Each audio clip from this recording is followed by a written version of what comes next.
Europe isn't just using cocaine. It's addicted. From London to Berlin, from Paris to Milan, the drug has become so embedded in daily life that it often goes unnoticed, hidden behind wealth, routine, and respectability. But how did a continent celebrated for culture, history, and social stability become one of the world's largest cocaine markets, despite being thousands of miles from where the drug is made? The answer isn't simple. It's a web of history, money, power, and human desire woven quietly into the fabric of modern Europe. To understand Europe's addiction, we have to follow the trail back to its origin. Deep into the jungles of South America, here, in remote regions of the Andes and Amazon basin, coca leaves are harvested in areas where poverty leaves few alternatives. What begins as a centuries-old plant is transformed step by step into one of the most profitable substances on Earth. Coca leaves become paste. Paste becomes powder. And powder becomes power. From these hidden labs, cocaine begins its journey through a vast criminal ecosystem. Cartels don't operate like street gangs anymore. They operate like multinational corporations, diversified, decentralized, and ruthlessly efficient.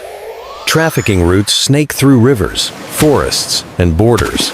Bribes smooth the way. Violence enforces discipline. And every successful shipment funds the next. But the journey doesn't stop in the Americas. Using container ships, private aircraft, fishing vessels, and increasingly sophisticated concealment methods, cocaine crosses the Atlantic, often hidden among legitimate goods.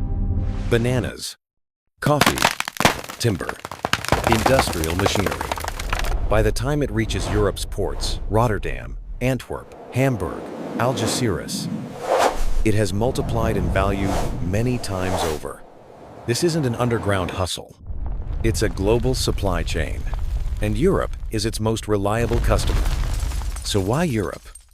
After World War II, Europe rebuilt itself into one of the wealthiest regions on Earth.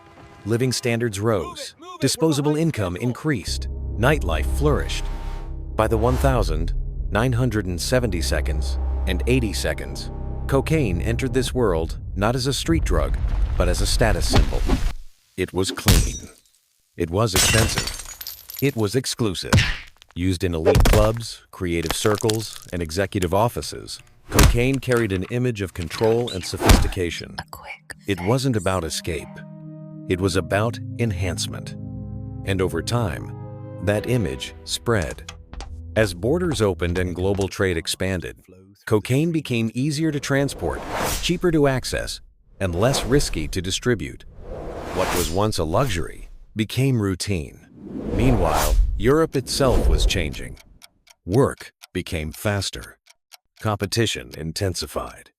Productivity became identity. Long hours, constant pressure, endless performance. In this environment, cocaine didn't feel like rebellion. It felt functional. A way to stay sharp. A way to keep up. A way to win. But every high has a price. Behind the image of control lies a quieter reality. Emergency rooms treating heart attacks in people barely over 30. Rehabilitation centers filled with professionals who never thought they were addicts. Families watching someone unravel, while insisting everything is under control. Cocaine doesn't just take lives dramatically, it erodes them, slowly. And the damage doesn't stop with users. Cocaine profits fuel vast criminal networks that traffic people, weapons, and influence. They corrupt ports, launder money through real estate and legitimate businesses, and reshape entire cities with invisible cash. Thousands of miles away, forests are cleared, rivers poisoned, and communities destroyed to sustain production. What looks like a personal choice is part of a global system. So can Europe break free? Governments tighten borders. Communities fight back. Healthcare systems adapt. Yet year after year, cocaine availability rises. Because the forces driving this crisis aren't just criminal, they're social. Europe's cocaine addiction isn't hidden in the shadows. It's happening in plain sight. The real question isn't why it exists. It's what it will take to confront it. What do you think is driving Europe's cocaine crisis? Share your thoughts in the comments. And for more cinematic deep dives into the hidden forces shaping our world, subscribe to Cairo.